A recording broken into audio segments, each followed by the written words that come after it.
কাউকে সুসংবাদ দেওয়ার জন্য স্বপ্নের মাধ্যমেই আল্লাহ তাআলা দেখান। এজন্য স্বপ্ন দেখলেই আমরা অনেক সময় বিরূপ মন্তব্য করে বসি। তো আমাদের মূল যে কথা, রহমানি স্বপ্ন, যেটা আল্লাহর পক্ষ থেকে। হযরত ইব্রাহিম আলাইহিস সালাতু ওয়াস সালাম তিনি নবী ছিলেন, আল্লাহ তাআলার পক্ষ থেকে ছাড়া তিনি স্বপ্ন দেখতেই পারেন না। এখানে মূল যে কথাটা, আল্লাহ তাআলা যদি ডাইরেক্ট ইব্রাহিম আলাইহিস সালাতু ওয়াস সালামকে বলতেন যে তুমি তোমার প্রিয় বস্তু বা তোমার সন্তানকে তুমি কুরবানি করো, তাহলে হযরত ইসমাঈল আলাইহিস সালাতু ওয়াস সালামকে নিয়ে যে সাথে সাথেই গলা কেটে দেওয়া ওনার জন্য আল্লাহর পক্ষ থেকে অপরিহার্য হয়ে যেত। কিন্তু আল্লাহ তাআলা যেহেতু স্বপ্নের মাধ্যমে দেখিয়েছেন, তিনি সেই স্বপ্নকে বাস্তবায়ন করেছেন, কিন্তু আল্লাহ তাআলা তার বদলে আল্লাহ তাআলা একটা পশু কুরবানি করে দিয়েছেন। তো হযরত ইব্রাহিম আলাইহিস সালাতু ওয়াস সালাম তিনি আল্লাহ তাআলার আদেশ পাওয়ার সাথে সাথেই কোনো অজুহাত তালাশ না করে তিনি সাথে সাথেই আল্লাহ তাআলার হুকুমে সাড়া দিয়েছেন। কুরবানি থেকে আমাদের জন্য কি কি শিক্ষা রয়েছে এটা বলেই আমরা কথা শেষ করব। এরপরে ইনশাআল্লাহ বলতে বলতে সময় হয়ে যাবে। আমরা একটু তাকবীর পড়ি সবাই। আল্লাহু আকবার, আল্লাহু আকবার, লা ইলাহা ইল্লাল্লাহ, আল্লাহু আকবার, আল্লাহু আকবার, ওয়ালিল্লাহিল হামদ। আপনারা ভালোটা খুশি হতে পারেন মনে হচ্ছে। সবাই একটু জোরে সোরে বলেন আল্লাহু আকবার, আল্লাহু আকবার, লা ইলাহা ইল্লাল্লাহ, আল্লাহু আকবার, আল্লাহু আকবার, ওয়ালিল্লাহিল হামদ। কুরবানি আমাদেরকে কি কি শিক্ষা দেয়? খুব গুরুত্বপূর্ণ কথা। নাম্বার 1, কুরবানি আমাদেরকে শিক্ষা দেয় নিয়তের শুদ্ধতা। সমস্ত আমল নিয়তের উপরে নির্ভর। সহিহ বুখারী সর্বপ্রথম হাদিস, ইমাম বুখারী রাহমাতুল্লাহ আলাইহি, মুহাম্মদ ইবনে ইসমাঈল আল বুখারী রাহমাতুল্লাহ আলাইহি উনি হাদিস নিয়ে আসছেন, ইন্নামাল আমালু বিন্নিয়াতি। সমস্ত আমল কিসের উপরে নির্ভর? নিয়তের উপরে নির্ভর। আপনি কুরবানি দিচ্ছেন কোন উদ্দেশ্যে দিচ্ছেন? একই সামাজিক প্রথা আছে, এটা চালু রাখার জন্য দিচ্ছেন, না লোক দেখানোর জন্য দিচ্ছেন, অথবা গোশত খাওয়ার জন্য দিচ্ছেন? এখন উদ্দেশ্য, আমাদের নিয়তটাকে আগে সহি করতে হবে। কুরবানি থেকে আমাদের 1 নম্বর শিক্ষা, নিয়তের শুদ্ধতা থাকতে হবে। আল্লাহ তাআলা বলেন, ইন্না সলাতি ওয়া নুসুকি ওয়া মাহইয়ায়া ওয়া মামাতি লিল্লাহি রাব্বিল আলামিন। নিশ্চয় আমার নামাজ, আমার কুরবানি, আমার হজ সব কিছু আল্লাহর জন্য।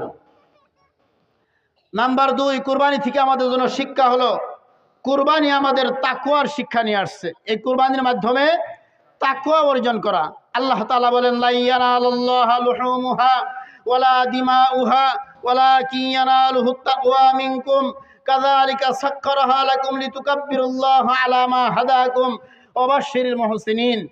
লা ইয়ানালুল্লাহ, নিশ্চয় আল্লাহ তাআলা চান না, লুহুমুহা গোশত, লা ইয়ানালুল্লাহা লুহুমুহা ওয়ালা দিমাউহা, কখনো আল্লাহ তাআলা গোশত, রক্ত এগুলো কোনো কিছুই চান না।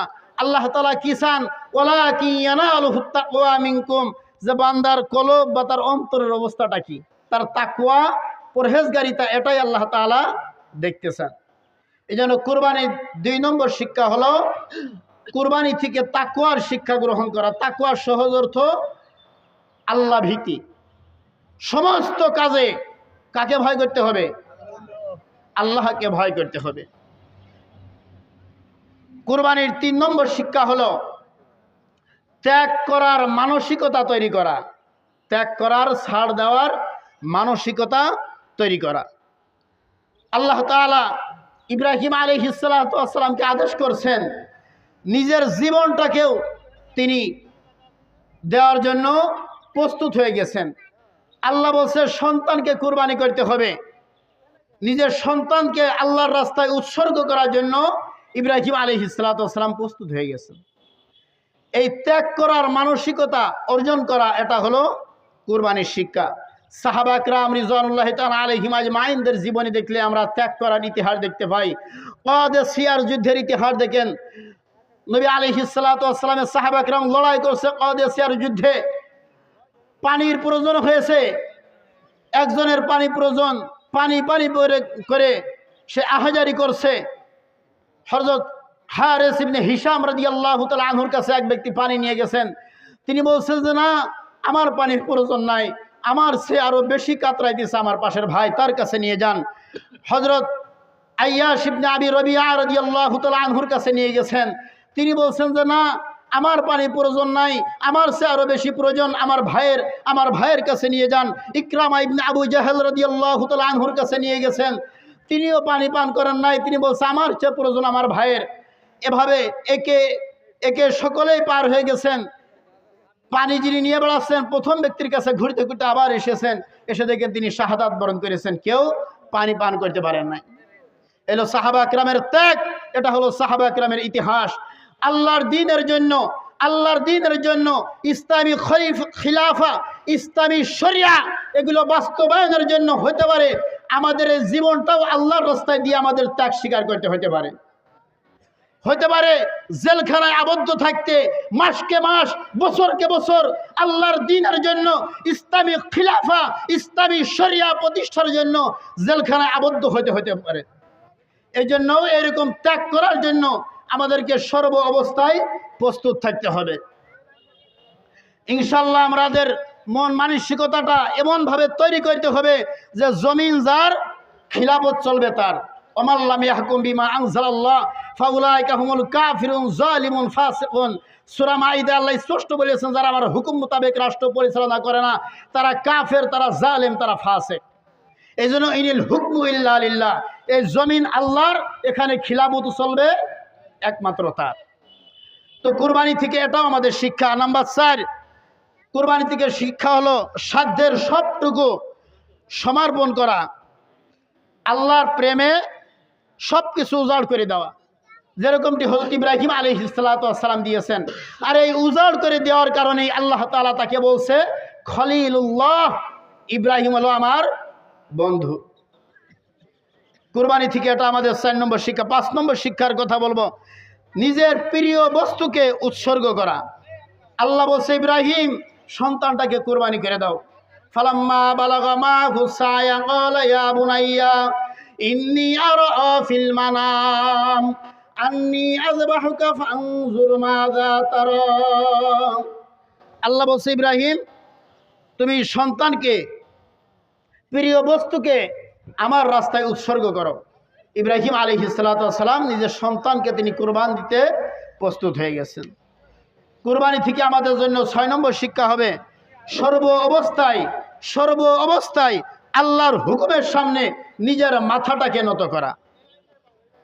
ইব্রাহিম আলাইহিস সালাম শুধু স্বপ্নই দেখছেন, সাথে সাথেই আল্লাহর হুকুমের দিকে খেয়াল করে নিজের মাথাটাকে আল্লাহর কাছে নত করে দিয়েছেন।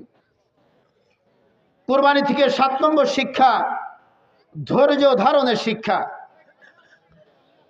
ইব্রাহিম আলাইহিস সালাতু ওয়াস সালাম যখন সন্তানকে বললেন যে বাবা আন্নী আযবাহুকা ফানজুর মাযা তারা, আমি তো এই স্বপ্ন দেখছি বাবা যে তোমাকে কুরবানি করতে হবে।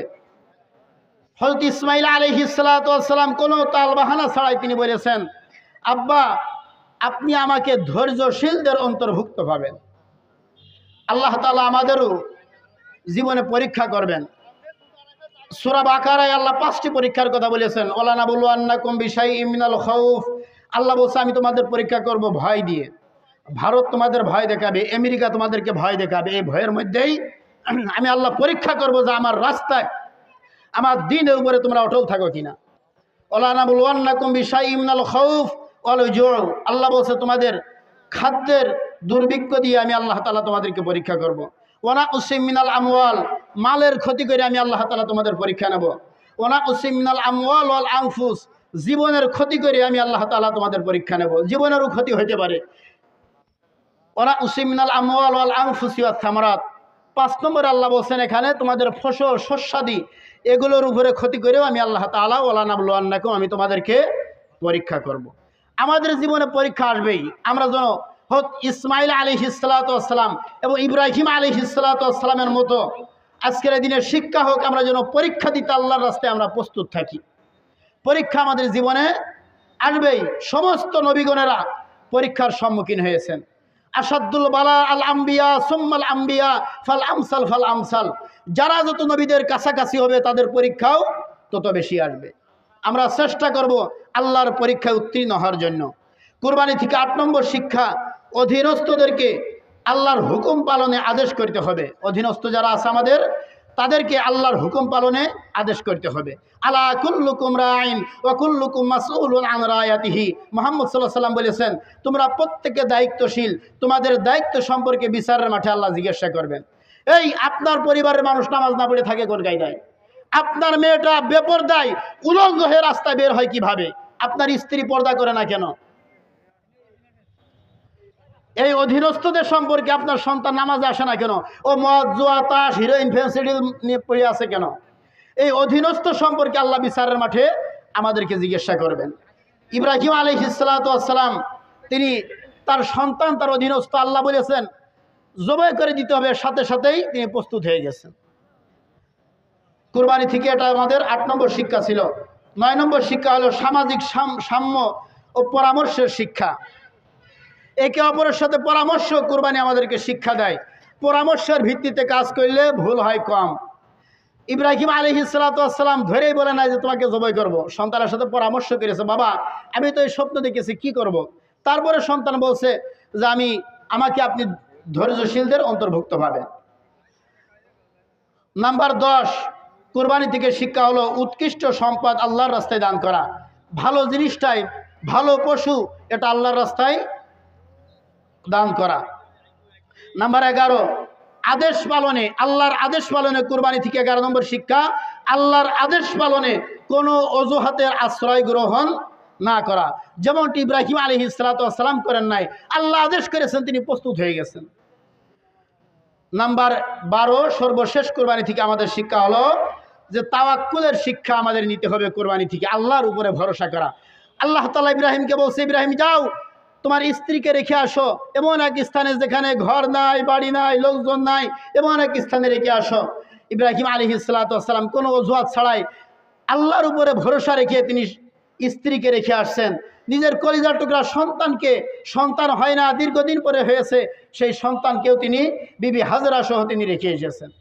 কুরবানি আমাদেরকে তাওয়াক্কুলের শিক্ষা দেয়, আল্লাহর উপরে সর্ব অবস্থায় মুমিন ভরসা করবে, এই শিক্ষা কুরবানি আমাদেরকে দেয়।